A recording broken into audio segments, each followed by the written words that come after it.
Muy buenas tardes a todas y a todos. Yo soy Martín Jax, investigador principal del Centro de Ciencia del Clima y la Resiliencia, CR2. Les doy la bienvenida al ciclo de charlas Ciencia desde la Casa. Agradecemos a quienes nos están viendo en estos momentos por Facebook. Hoy contamos con una presentación que se titula Emergencia de la contaminación atmosférica como problema público en Chile, en el periodo 1961-1978, que será dictada por el doctor Julio Labraña. Quienes deseen hacer preguntas pueden escribirlas en la sección de comentarios del video y las leeremos al finalizar la presentación para que Julio pueda responderlas.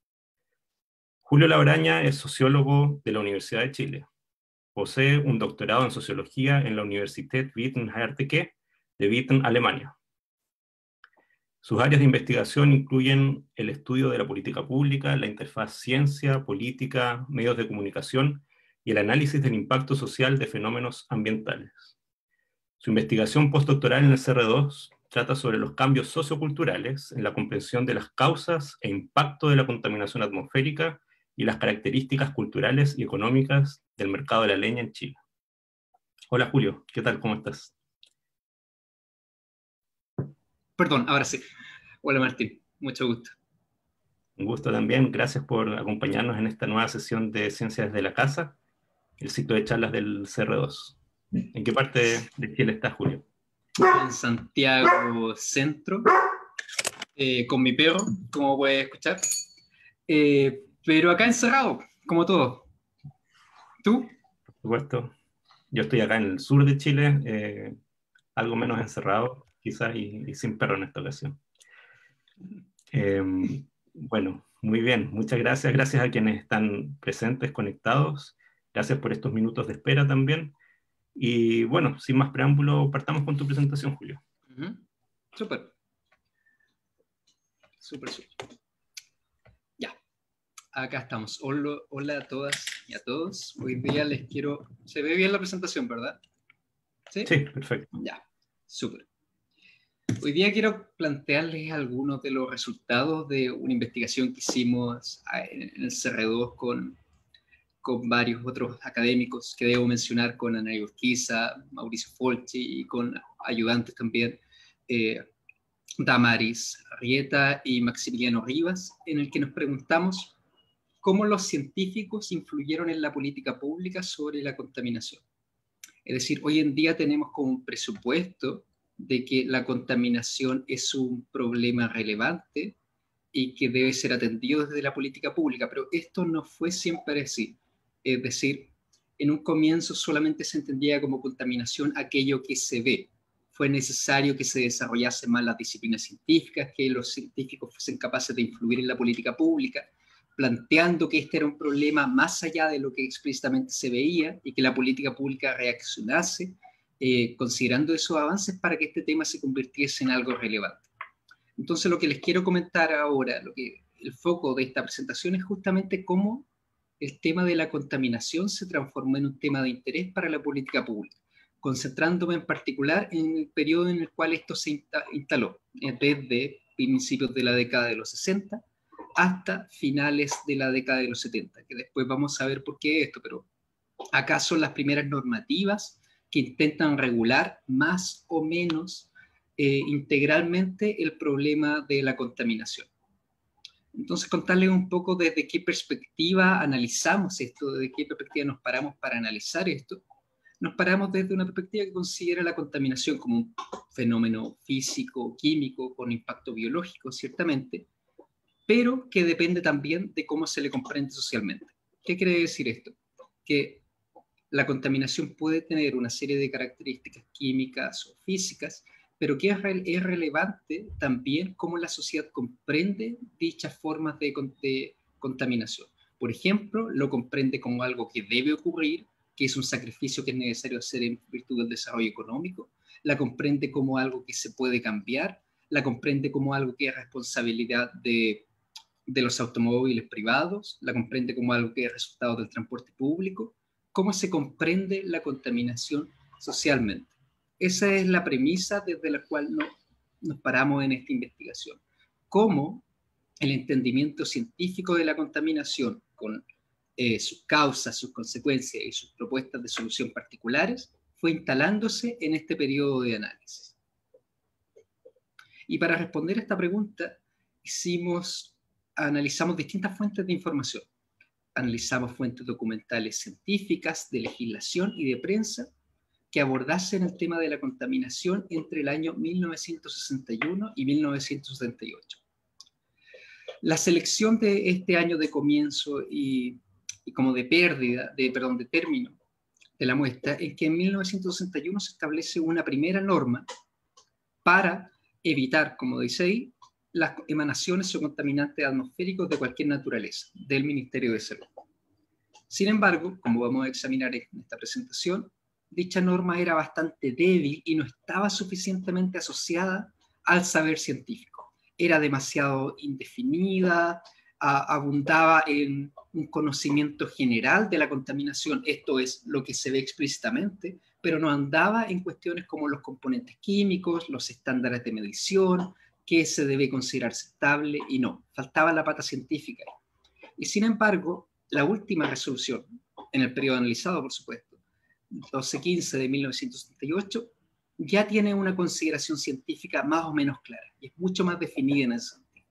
Entonces, lo que nos preguntamos es cómo se pasó de una normativa más o menos laxa, desconectada del conocimiento científico disponible, a una normativa que, obviamente, considerando el periodo, también tenía problemas, está mucho más apoyada en el conocimiento científico disponible. Dicho de otra manera, cómo los científicos fueron capaces de influir en la política pública para modificarla de acuerdo con lo que a su juicio debía hacerse. Fíjense que esta pregunta es ciertamente de cómo empezó esta preocupación social por la contaminación, pero es una pregunta que nos convoca incluso hoy en día. Es decir, por ejemplo, en el tema del cambio climático o también en el tema de la contaminación. Es decir, cómo pueden los científicos influir en la política pública para que su sentido común, su visión de las cosas, su conocimiento especializado, ciertamente, se convierta en relevante para el proceso de toma de decisiones. Entonces seleccionamos, o más bien analizamos, distintos documentos científicos de legislación y prensa en este periodo y nos enfocamos en cómo tematizaban la contaminación, cómo la describían, qué científicos eran importantes, qué fuentes contaminantes le asignaban especial relevancia, cuáles eran las causas de la polución y a qué experiencias internacionales miraban y cuáles eran las medidas que se proponían para resolver este problema y cuáles eran las dificultades observadas. Entonces ahora les comienzo en cómo se fue dando este proceso entre 1961 y 1978.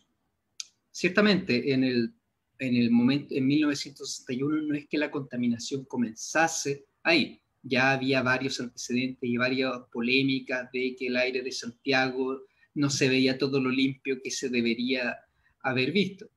Pero dichas comunicaciones eran más bien laxas, no eran fundadas en un conocimiento científico. Y a mí me parece que hay tres factores especialmente relevantes para esta mayor influencia de los científicos en la toma de decisiones. Primero, la contaminación se estaba convirtiendo en un problema central para la política pública. ¿A qué me refiero con esto? El contexto es el modelo de industrialización por sustitución de importaciones. Por lo tanto, las industrias habían adquirido una mayor importancia y los efectos de esta en términos de contaminación se estaban haciendo más visibles.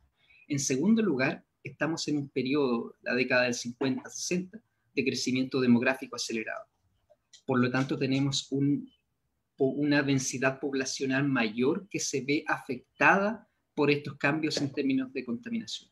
Y finalmente, y no menos importante, tenemos el tema de la modernización del sistema universitario en ese momento. Esto quiere decir que aumentan los contactos en las universidades chilenas, que hasta ese entonces eran principalmente docentes, con actores internacionales, con científicos internacionales, y las disciplinas empiezan a desarrollarse más en ese contexto. Por lo tanto, tenemos una base científica para poder intervenir en la política pública. Sin embargo, como les comentaba, en este periodo la normativa que se genera desde la política pública es laxa, no se asocia al conocimiento científico disponible. Por ejemplo, la normativa del decreto 144 carecía de indicadores respecto de los niveles de concentración dañinos para la población o los componentes de la contaminación que podían ser potencialmente riesgosos. Y fíjense que se concentraba solamente en la contaminación como un problema manifiesto. El foco estaba en prohibir la incineración de basura en la vía pública y la circulación de vehículos que emitiesen humo visible por su tubo de escape. La comprensión que está de contaminación en este sentido es aquello que se ve y que directamente afecta. No hay una comprensión más refinada, asociada a indicadores químicos y cómo esto va a afectar a la salud. No, es simplemente una comprensión laxa de la contaminación. Ante este escenario, los científicos, y esto fue lo que pudimos rastrear en la investigación, empiezan a posicionar el tema de que la contaminación es más de lo que se ve a simple vista. ¿Y cómo hacen esto?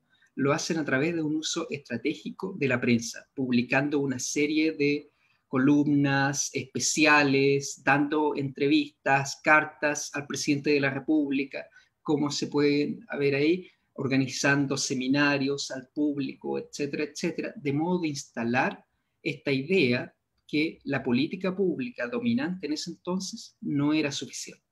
Y acá hay algo especialmente interesante, que este proceso fue impulsado ciertamente por los expertos, por los científicos expertos chilenos en el tema, pero fue apoyado por los vínculos que estos tenían con organizaciones internacionales, como por ejemplo la Organización Panamericana de la Salud y el Fondo de las Naciones Unidas.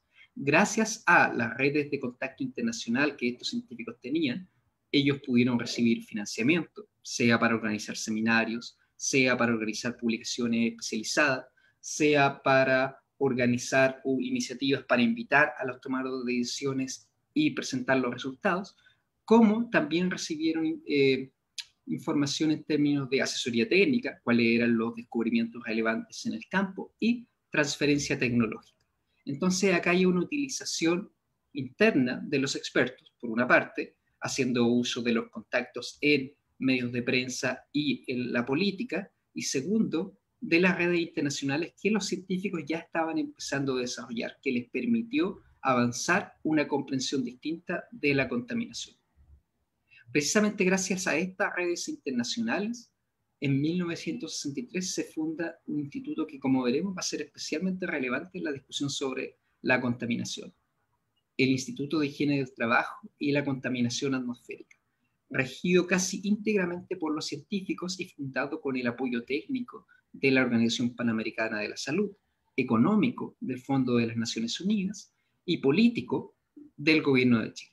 Este apoyo político del Gobierno de Chile fue más bien reconocemos que es importante, por lo tanto esperamos que ustedes puedan contribuir a generar mayor información acerca de cuáles son las características de la contaminación atmosférica en Chile y en Santiago en particular. Ahí podemos ver cuál fue el objetivo de este instituto: formar técnicos especializados en la polución del aire que pudiesen estudiar el fenómeno para conocer sus componentes y su gravedad, y que tuviesen los conocimientos para proponer medidas al Ministerio de Salud. Acá no es coincidencia que los integrantes de este instituto fueron los mismos que participaron en el debate sobre la contaminación en los medios de prensa desde el año 60-61 en adelante. ¿Cuáles fueron los logros de este instituto? Identificar los principales componentes de la contaminación y su concentración en la atmósfera de la capital. Generaron una serie de publicaciones científicas en revistas nacionales e internacionales, pero no solamente eso. De modo de influir en la política pública, diseñaron y organizaron una serie de seminarios a los cuales invitaron a los tomadores de decisiones y en general a personas influyentes del debate público para instalar esta idea que la contaminación atmosférica es más de lo que simplemente se ve y que es necesaria una base científica para tomar decisiones informadas al respecto. Y en este escenario fueron haciendo una crítica cada vez más radical al decreto original, al decreto 144 del año 1961, nuevamente haciendo uso de sus redes en términos de prensa, diciendo que este decreto había sido formulado sin atención a los conocimientos científicos del área, sin atención al desarrollo de las disciplinas y sin tomar en cuenta lo que se sabía, o lo que se debía saber más bien, sobre la contaminación en la región metropolitana. La foto que pueden ver ahí es la del Instituto de Higiene del Trabajo y Contaminación Atmosférica. Julio, Cuéntame. es interesante esto que, claro, los nombres de las instituciones parecen tener una vocación nacional, ¿no? Pero tú has reiterado varias veces que el enfoque parecía estar en Santiago. También veíamos ahí la carta de los expertos que hacían ese diagnóstico particularmente para las cuencas del río Maipo y Mapocho, ¿no? Eh, ¿Tienes noticia de que hubiera también una luz de alerta en alguna otra parte de Chile respecto a contaminación atmosférica en este caso O o sea, ambiental?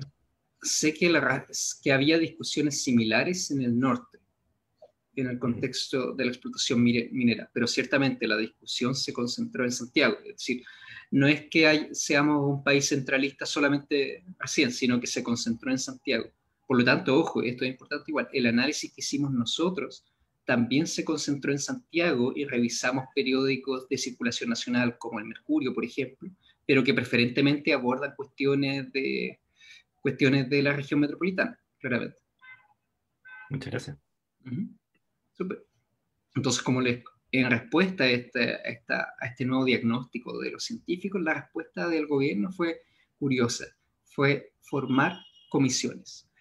Lo interesante de estas comisiones es que los científicos participaban en ellas, presentaban una y otra vez sus resultados, cuáles eran, cómo se debía entender la contaminación atmosférica y de nuevo la crítica al decreto 144, pero tenían un rol principalmente asesor, es decir, ir, presentar sus resultados y dejar que la política pública tomase sus decisiones al respecto. Fíjense que en este periodo, desde el 70 hasta el 76, se crean 4 comisiones distintas con objetivos bastante similares entre sí para lidiar con el tema de la contaminación en Chile y en Santiago en particular. La Comisión Nacional contra el Smog en 1970, la Comisión Nacional de Descontaminación Ambiental el mismo año 70, el segundo semestre, la Comisión Nacional Permanente contra Contaminación Ambiental en 1971 y la Comisión Metropolitana de Descontaminación Ambiental el año 1976. Cada una de estas comisiones, y esto es importante considerarlo, no era de naturaleza acumulativa, es decir, no significa que la comisión del 70 generó un informe y luego la del 72 construyó sobre eso y luego la del 76 construyó sobre eso de modo de ir complejizando el diagnóstico. No, esto era más bien una lógica política de a veces el tema adquiría relevancia en función de un evento climático o de una pauta noticiosa particular y aparecía de nuevo y de nuevo los científicos debían ir a presentar sus resultados. Sin embargo, y acá este es un contraargumento en esa dirección, a pesar de que los científicos tenían un rol consultivo y asesor en estas comisiones, justamente gracias a su participación, ya que estos discutían los resultados de las comisiones sistemáticamente en los medios de prensa, se fue instalando, ayudado nuevamente por los medios de comunicación, un nuevo sentido común en relación con la necesidad de cambiar la normativa sobre la contaminación atmosférica en la región metropolitana. Es decir, el rechazo de nuevo a el decreto 144 de 1961 por no tener una base científica suficiente. En este contexto se suma una nueva crítica, además de esta insuficiente base científica, a la política, y esta vez es más directamente. Se critica que, y la frase acá es textual, el comisionismo del gobierno, de que está evitando tomar decisiones, está evitando arriesgar su capital político y está generando comisiones una y otra vez. Y nuevamente acá la opción de los científicos es optar por fundar un centro de investigación, un instituto, ayudado por recursos extranjeros, y también ayudado por el conocimiento extranjero, para analizar y dar ahora una alternativa de política al decreto 144. Este fue el Instituto de Investigaciones Tecnológicas de la Corporación de Fomento de la Producción, que fue financiado por un crédito otorgado por la Misión Económica de Estados Unidos para el Desarrollo Internacional. Este instituto, justamente por haber sido financiado en este escenario, tenía muchos recursos a su disposición. Por lo tanto, pudieron hacer un inventario de emisiones, presentar un nuevo modelo de dispersión instalar nuevas estaciones de monitoreo en puntos clave de Santiago e identificar las zonas donde se concentraban las emisiones industriales. Algo que hoy en día tenemos la idea de que está funcionando y está operando y se puede discutir. Justamente gracias a este financiamiento se pudo comenzar a levantar información detallada en ese respecto. Y en función de este análisis los científicos pudieron ahora argumentar con más base y con más información que la contaminación atmosférica en Santiago reviste características de gravedad. Y por lo tanto, sugerir del análisis de la situación actual se puede ver que las acciones o recursos destinados a controlar este tipo de contaminación, acá se está refiriendo claramente al decreto 144 de 1961, han sido insuficientes a través del tiempo, ya que los niveles de contaminación han ido paulatinamente en aumento. Y el informe hace un análisis detallado de cuánto han cambiado, cómo esto podría haber sido de otra manera de tomarse decisiones adecuadas y cómo la política pública no había considerado al momento de diseñar la estrategia del 60 a la información científica y que eso se estaba pagando ahora. Ahora el tema adquirió una mayor gravedad justamente en el contexto de esta crítica política y gracias a eso se pudo formular una nueva normativa en reemplazo del decreto 144, la resolución 1215, que estableció las bases para un sistema de medición y de seguimiento de la calidad del aire en Santiago. ¿Qué tenía diferente esta normativa? Precisaba en mucho mayor detalle las características de la contaminación, cuáles eran sus efectos, la biología de los seres humanos, cuáles eran las características químicas y físicas de la contaminación que podía generar problemas, aumentaba las capacidades de fiscalización del Estado y avanzaba una nueva idea de que esto está legitimado por el conocimiento científico disponible y no solamente por lo que el Estado consideraba como relevante. Y en este sentido, quienes participaron en la discusión de esta nueva normativa fueron los mismos científicos que durante todo este periodo, desde el 61 hasta el 78, habían estado organizando seminarios, habían participado en medios de comunicación, habían participado en la fundación de los dos institutos y habían fungido como interlocutores de la política pública en las comisiones que les mencionaba anteriormente. Lo que les quiero comentar ahora es, como conclusión, más bien, es la invitación a reflexionar que creo que es interesante de estos resultados, en el sentido de cuál es el rol que jugaron los expertos científicos en la institucionalización del problema de la contaminación atmosférica en Santiago y cómo lo hicieron. Usaron ciertamente, como les comentaba, redes internacionales, sea para actualizar su conocimiento disciplinar o, esto entendido como inscribirse a las revistas importantes para discutir el tema de contaminación y traducir esta información al contexto nacional, como también para obtener financiamiento de órganos internacionales, necesario para la fundación de institutos. Y al mismo tiempo usaron una estrategia, y esto implícita o explícitamente, ciertamente, en los medios de prensa nacional, de modo de posicionar el tema de la contaminación y cómo plantearlo como algo que podía ser resuelto, y que podía ser resuelto en particular a través de la incorporación de los científicos en el proceso de toma de decisiones, a través del financiamiento de la investigación para saber más acerca de este tema. En otros términos, hubo un proceso de definición de agenda por parte de los científicos, lento, ciertamente, que no siempre fue desarrollado en función de lo que ellos pensaban que debía hacerse, con conflictos y críticas con el Estado, pero que al final terminó en una normativa que, a juicio de estos, era mucho mejor que la que estaba anteriormente. Preguntas que genera esto: es evidente que para la cuestión de cuál es el rol de los científicos hoy en día, o más bien qué deberían hacer los científicos de distintas disciplinas para influir en la política pública. Y esto lo podemos pensar en términos de cambio climático o de la misma contaminación. ¿Cómo hacer que los científicos, y acá ojo que hay una tensión entre la presión por solamente publicar en revistas indexadas, que no tengan que sea un conocimiento demasiado general y no inmediatamente relevante para la política pública, por un lado, y la presión solamente por fungir como asesor de la política pública, sin actualizar el conocimiento. Lo que nos enseña este caso es que no es necesario elegir entre una y otra.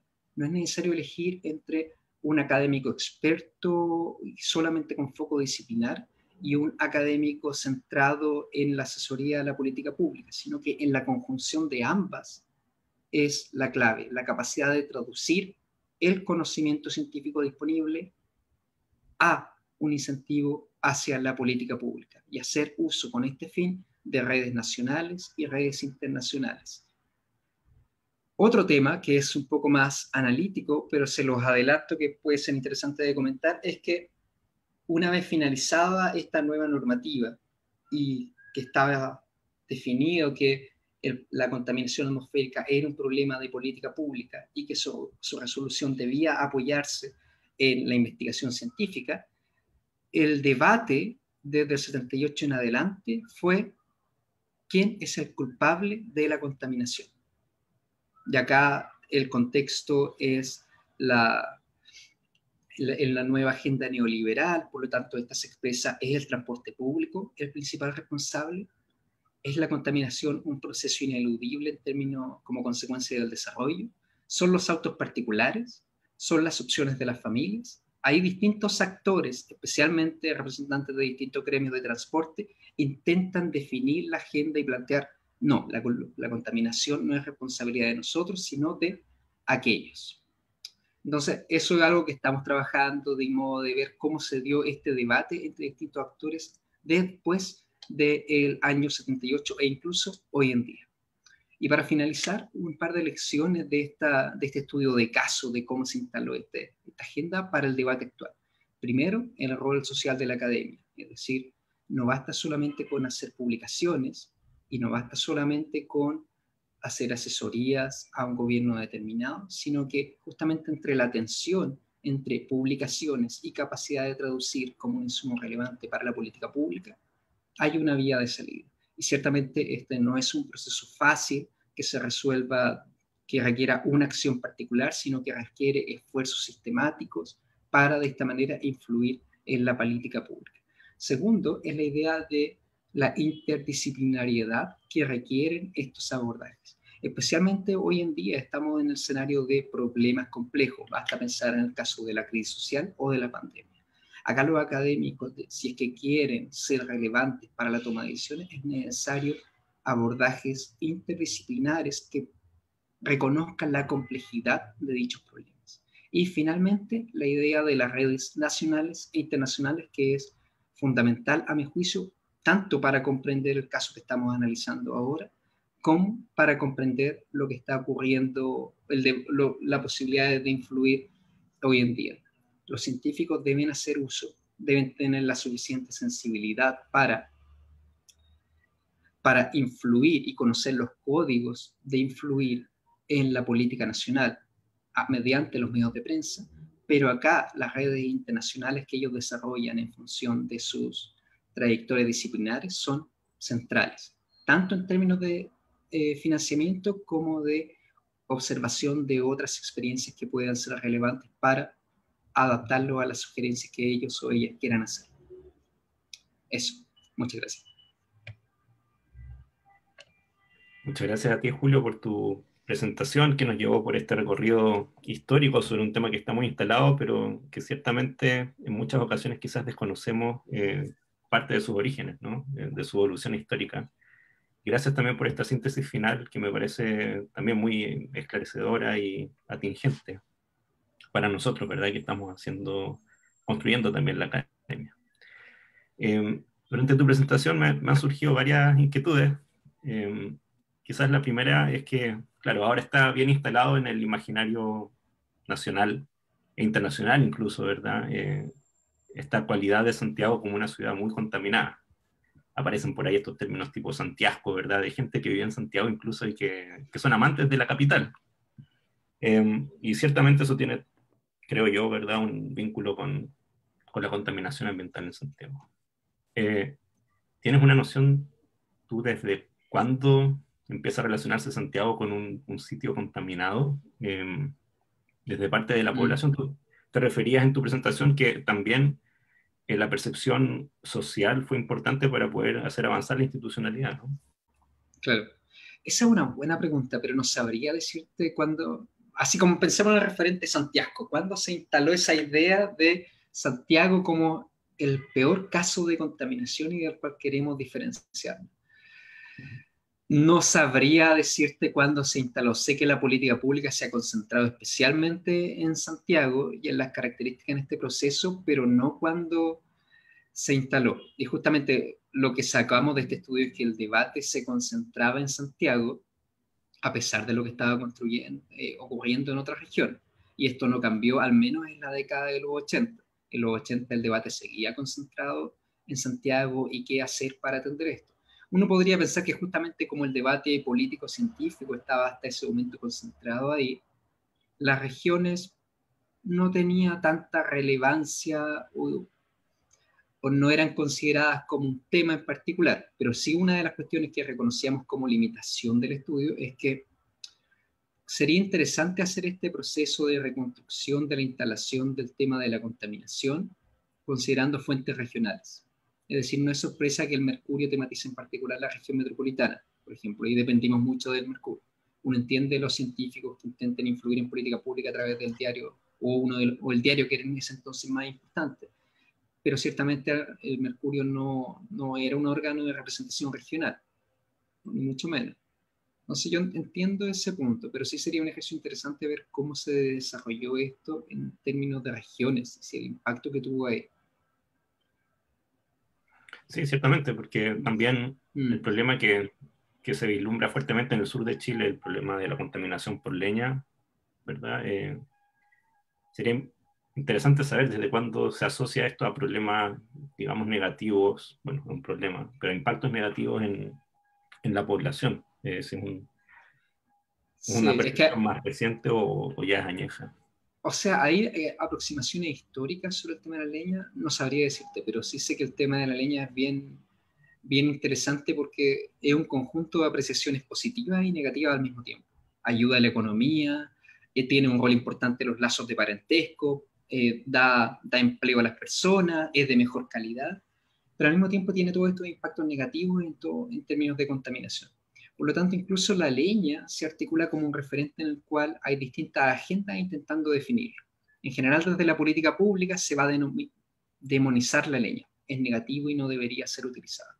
Pero desde los mismos recolectores y consumidores se va a arguir de que es mejor a pesar de que tengan otras fuentes disponibles. Entonces, a eso yo creo que es un punto importante de ciertamente la contaminación es un problema antes que nada físico y químico, pero es bien dependiente de cómo se concibe dicho, cómo se concibe social y culturalmente dicho contaminante.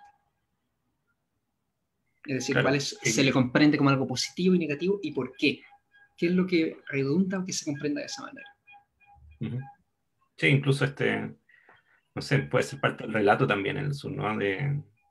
Del olor a leña, así como una característica que te da la bienvenida cuando llegas al sur o que te acoge en las tardes, que puede tener ese lado también en el imaginario común, ¿verdad? Y claro, O sea, resulta interesante ver entonces en qué momento quizás hay un punto de inflexión ahí.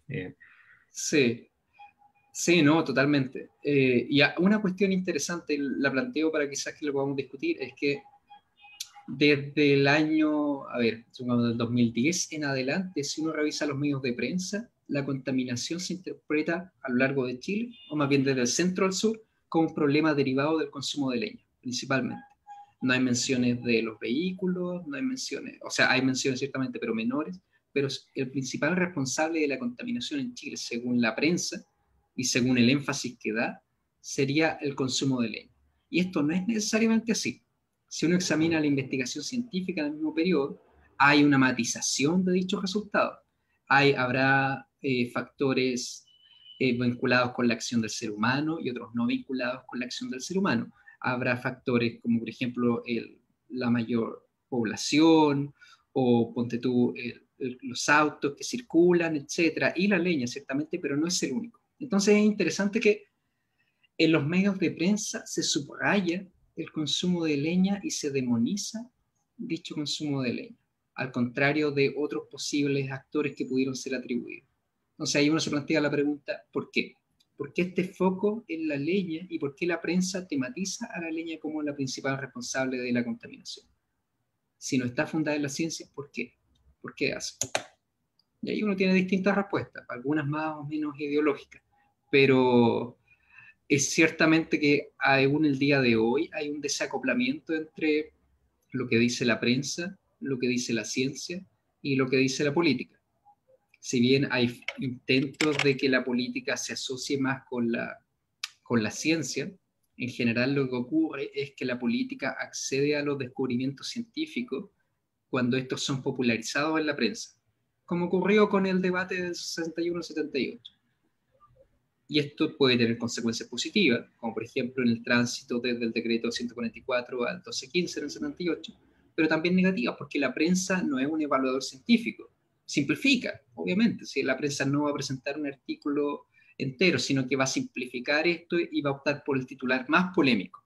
Entonces, como la política observa la ciencia a través del espejo de la prensa, generalmente entiende solamente la polémica y solamente lo extraordinario y no avanza a una comprensión más matizada que se requieren de los problemas. Por eso lo que planteaba al final, que justamente para influir en la política pública, que los científicos, perdón, influyan en la política pública, es mucha habilidad. No requiere solamente publicaciones, ciertamente no son suficientes. Los tomadores de decisiones en general no leen publicaciones. No basta simplemente con la participación en medios de prensa, una columna, no, a lo mejor o en un momento circunstancial, pero ya no, especialmente con la complejización de los medios de prensa hoy en día no aplica. Entonces requiere mucha habilidad combinar cuestiones nacionales, internacionales, manejo de prensa, manejo de redes políticas, manejo de medios de comunicación, etcétera, que puedan redundar en la transferencia de un conocimiento y un diseño de política fundado en evidencia. Es extraordinario ese proceso, lo que más ocurre es que ciencia, prensa y política van por carriles separados, pero cuando ocurre y cuando hay un acoplamiento entre los tres, pueden salir cosas interesantes y mejoras más o menos objetivas como las que les presentaba hoy en día.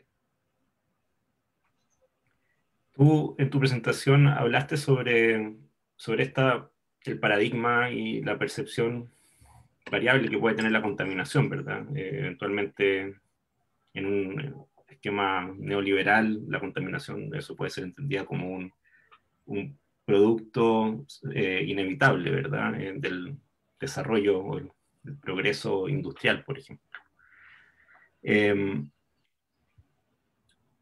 El periodo que ustedes analizaron es justamente un periodo muy crítico, ¿verdad? En la institucionalidad política de Chile. Está el golpe de Estado del 73 entre medio.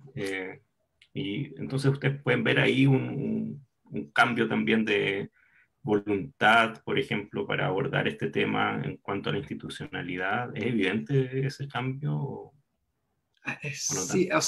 o sea, ahí yo establecería una diferencia, es decir, en la década del 50, 60 y hasta finales del 70 todavía no está la agenda neoliberal. Es solamente desde el 81 y las reformas de Pinochet del 81 donde la agenda neoliberal se instala con fuerza. Los militares en los 70 eran nacionalistas y ser nacionalista significa utilizar el Estado de nuevo, pero no con fines socialistas, sino con fines nacionalistas. Por lo tanto, incluso en el periodo analizado no estaba puesto en cuestión que el Estado tenía un rol central, fiscalizador y coordinador para regular la contaminación atmosférica. No, la cuestión del rol central del Estado no estaba en cuestión en ese periodo, pero sí desde el 81 en adelante, donde el giro es que los problemas comienzan a comprenderse no como responsabilidad del Estado, sino como responsabilidad del individuo. Es decir, la contaminación es producto no de un modelo de desarrollo, no de la falta de regulación del Estado, sino de que los consumidores están tomando las decisiones equivocadas. Siguen consumiendo leña, por ejemplo. La culpa es de eso. Entonces, la resolución del problema se plantea en términos diferentes. Ya no es el Estado tiene que generar una nueva política pública más fundada en la ciencia. No, la solución propuesta es más educación. Tenemos que educar a que la gente aprenda a no consumir leña. Tenemos que educar a que cada persona entienda que eso no es correcto. Y ahí hay si uno lo quiere plantear en otros términos, hay una despolitización del problema. La contaminación deja de ser comprendida como un problema político y crecientemente, y yo te diría que incluso hasta hoy en día, va a ser comprendido como un problema individual. Tenemos que cambiar las actitudes de las personas, tenemos que cambiar cómo ellos se paran, cómo ellos comprenden la contaminación, pero no es un problema político, es un problema más bien de generar los incentivos adecuados para las personas y las empresas para que ellos autónomamente opten por no contaminar. Entonces, solamente para cerrar, desde el 61 al 78, paradigma del Estado está presente todavía. Las soluciones se plantean dentro de ese marco. ¿Cómo hacer que el Estado cumpla el rol que le corresponde en términos de la regulación? Desde el 81 en adelante, instalación de la agenda neoliberal, cambia. Este es un problema individual. La pregunta no es qué hace el Estado, sino qué mecanismos de coordinación a distancia, qué mecanismos de mercado puede o qué incentivos puede establecer el Estado para que las personas autónomamente hagan lo correcto. El problema se plantea en otros términos e incluso uno podría decir que hasta el día de hoy se plantea de esa manera. Y quizás ahí, bueno, más que hacer lo correcto o buscar que las personas, los individuos y los privados, ¿verdad?, hagan lo correcto, también el enfoque actual, y ahí corrígeme si tú crees que no es así, eh, es reactivo, ¿no? Bueno, si es que se da un problema, más allá de que esta mano invisible quizás pueda tener alguna falencia y se dé efectivamente un problema, en este caso de contaminación, es posible siempre pagar una multa, ¿verdad? Claro, justamente. Sí. Sí. Y se soluciona entonces, o de alguna forma compensamos, pero no es un principio preventivo, ¿verdad? Claro. El que está detrás. Sí, es que yo creo que para plantear la idea del principio preventivo, la discusión debe darse como se daba antes, es decir, discusión sobre el modelo de desarrollo. Entonces ahí tienes contaminación, es una arista de una discusión más general. ¿Cómo hacemos que este modelo de desarrollo vaya en la dirección que queremos? Pero la gracia, y lo digo en un sentido un poco como de distancia, la gracia del modelo neoliberal es que las preguntas que se plantean no son de modelo de desarrollo, son de responsabilidad individual. Y la responsabilidad individual no puede ser atendida ex ante, sino que es, si usted cometió algo malo, enfrentará la multa correspondiente, pero no está asociado a un modelo de desarrollo particular. Quizá hoy en día eso esté cambiando después de los movimientos sociales, una nueva comprensión de este problema. Ahí habría que verlo. Me imagino que sí, que especialmente desde este movimiento social se intenta avanzar, para los términos que hemos utilizado acá, una nueva comprensión de la contaminación, no como un problema particular, sino como un problema social, que debe ser enfrentado como una arista del modelo de desarrollo educativo, el científico, el político y también en esta área. Ojalá. Julio, y hay algo que siempre me llama la atención en las presentaciones que hemos tenido, en las últimas presentaciones de este ciclo de charlas, que es la experiencia comparada quizás con otros países latinoamericanos. Eh, Ciertamente apareció este problema también en otras grandes ciudades latinoamericanas, ¿verdad? Me imagino que eventualmente en Buenos Aires había algo así, bueno, en las ciudades grandes, las capitales en general latinoamericanas, ¿verdad? Ciudad de México, por ejemplo. Yo recuerdo ser niño, yo viví en Ciudad de México de chico y tener esta conciencia de que estaba viviendo en un ambiente muy contaminado. Era algo que se conversaba, ¿no? Y era el entorno en el que estábamos. Eh, ¿Tienes quizás alguna referencia sobre cómo se abordó esto en otros países? ¿Conoces quizás de otros estudios similares en Latinoamérica? Sí, mira, sé que hay estudios en esa línea en Ecuador y en Brasil y en México. Eso es como los tenemos más o menos rastreados. Ujú. Y ahí la pregunta de, pero deja plantear lo siguiente. Eh, el proceso chileno es bien particular porque no fue impulsado, a diferencia de lo que uno puede encontrar en esos relatos, desde el Estado íntegramente. Es decir, en esos contextos tienes que el Estado cambió y el mismo Estado incorporó a los científicos y fue siguiendo lo que dictaban los científicos, en un caso. En otros tienes un rol importante de los movimientos sociales que instalan una nueva agenda y el Estado responde en eso. Pero el caso chileno me parece es interesante en ese contexto justamente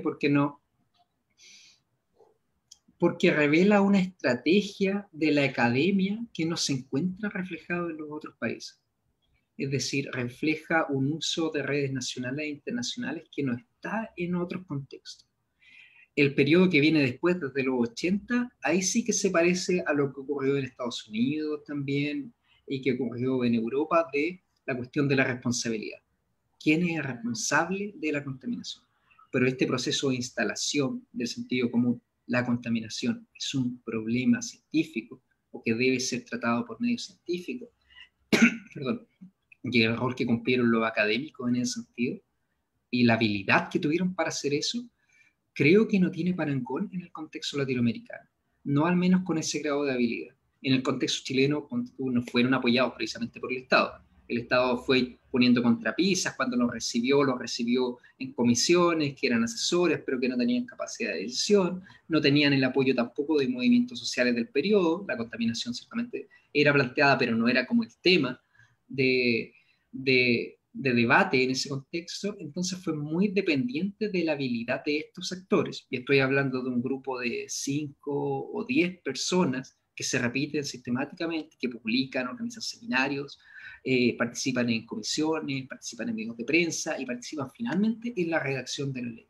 Entonces es básicamente desde esta perspectiva de cómo el científico puede influir en la política pública, es casi como el sueño de lo que un científico puede llegar a ser. No lo tomaría demasiado como algo a replicar línea por línea. Ciertamente, ya no estamos en el contexto de un Estado desarrollista, el rol del Estado no puede ser presupuesto como en el escenario, ya no basta con publicar en el Mercurio, y ciertamente la complejización de la red de conocimiento es muy amplia. Y pensemos además que hay otro factor habilitante en ese sentido, que el proceso de modernización de la universidad estaba comenzando. Por lo tanto, había un consenso más o menos claro entre los distintos académicos. Hoy en día, dado que hay más académicos investigando, ocurre lo que ocurre siempre en la ciencia, más conflicto. Algunos dirán esto es importante, otros dirán esto es otro importante, y así. Por lo tanto, es más difícil posicionarse como un grupo de científicos, y lo que hoy día tendría, si es que intentara hacer algo similar, es distintos grupos que enfatizan distintas cosas y que presentan dicha confusión a la política pública. Así que es un caso muy excepcional que funcionó en el contexto adecuado, pero que era muy dependiente de las circunstancias en que tuvo lugar el debate. Yo extraería de ahí conclusiones generales sobre el rol social de la academia o sobre la demanda, pero no lecciones particulares sobre lo que se debe hacer. Imagino que hoy en día también se intenta hacer eso. Hay que ver el éxito que tienen cada distinta iniciativa y cómo esto depende tanto de la capacidad de los actores como del contexto en el cual se mueve. Contingencia, eso depende. Uh-huh. Y estas redes internacionales que tú mencionabas, que fueron tan relevantes también para poder actualizar el conocimiento de los investigadores nacionales, principalmente, ¿a qué países aluden? Estados Unidos. ¿Sí? Estados Unidos y la investigación disponible en Estados Unidos. Las investigaciones que citan, y esto no lo había pensado, pero es curioso, cuando publican, citan principalmente investigaciones en Estados Unidos y luego en Europa y luego en América Latina. Es decir, hay un claro punto de vista hacia allá. Y me imagino que no es casualidad. Si uno investiga el desarrollo de las universidades estadounidenses desde sus comienzos tienen una función como social, investigar problemas de la sociedad. No está el modelo de la Torre de Marfil o de la Universidad Humboldtiana, de la ciencia por la ciencia misma, que domina en el contexto europeo, sino que hay un foco práctico en general en la investigación estadounidense. Por lo tanto, dado que el objetivo de estos investigadores chilenos era justamente influir en la política pública, no me sorprende que mirasen a cómo se está observando la contaminación allá. No solamente en términos académicos, sino que cuáles eran las medidas que se proponían para resolver eso. Muy bien, sí, interesante conocer esa parte también. Te comento que hay algunos participantes, algunos auditores, espectadores, deberíamos llamarle, ¿verdad?, que han estado comentando en el foro en Facebook. Primero nos hacían algún comentario también sobre esta reflexión que realizamos sobre la leña, sobre el momento en que en que esto empezó a aparecer como un tema. Claro, ahí Patricio Burra sugiere una investigación justamente en algunos periódicos regionales, eventualmente. Y sí, para aclarar también las inquietudes, efectivamente Julio se refirió a las mediciones, a la ausencia de mediciones originalmente, así que esa parte de la presentación de Julio puede ser revisada también porque tu contribución queda grabada, ¿verdad? Archivada en Facebook. No sé, Julio, si tú quisieras hacer alguna reflexión final. Creo que hemos hablado de varios aspectos. Sí, o sea, me gustaría cerrar esto destacando la excepcionalidad de este proceso. Es decir, todo lo que tuvo que ocurrir para que los científicos fueran capaces de influir en el periodo de un poco más de 15 años en la política pública. Cómo tuvieron que activar redes nacionales y redes internacionales hábilmente y al mismo tiempo ser capaces de posicionarse en los medios de prensa para de esta manera influir en la discusión de la política pública. Creo que se debería tomar como un referente o como algo del cual aprender, si bien no directamente, de cómo los científicos pueden contribuir a la resolución de problemas complejos hoy en día. Siempre está la tentación, y me parece que los incentivos de evaluación de la academia están centrados en general en la publicación en revistas indexadas. Y la revisión por pares es un excelente mecanismo para asegurar la calidad de la investigación científica, pero no asegura su relevancia social, no asegura su impacto. Puede haber una publicación excelente indexada en la mejor revista, pero no necesariamente ella va a ser utilizada por los tomadores de decisión. Por lo tanto, esto plantea un desafío para los expertos que me parece que se puede aprender de cómo lo enfrentaron los expertos chilenos en el periodo desde el 60 hasta el 78. Y lo último, cerrar con esta idea, la relevancia de la dimensión social, analizar este tipo de problemas.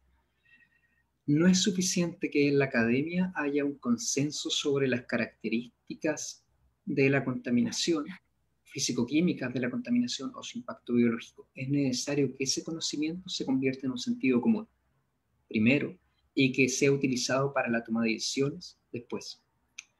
De nuevo, ese es el desafío y ciertamente este tipo de charlas, de organizaciones, lo que estamos haciendo ahora, por ejemplo, son iniciativas interesantes en ese respecto, de modo de bajar este conocimiento y posicionarlo en el debate público y que pueda ser utilizado por otros actores para avanzar en la comprensión de este proceso.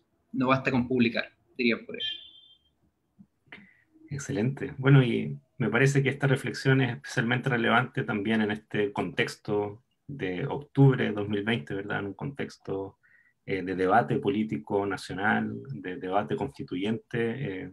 Hemos tratado varios puntos aquí que pueden tener relevancia, cuestiones de carácter más nacional, como cómo se abordan estos temas de la relación del Estado y la sociedad, ¿verdad? Y el medio ambiente, y cuestiones mucho más específicas, ¿verdad? También lo último que acabas de decir sobre la academia.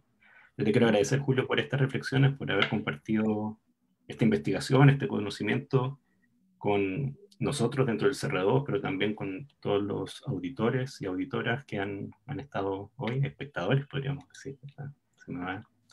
Y quiero agradecer también, por supuesto, a Francisca Muñoz y José Barraza, que están detrás de la organización, ¿verdad?, de esta plataforma virtual.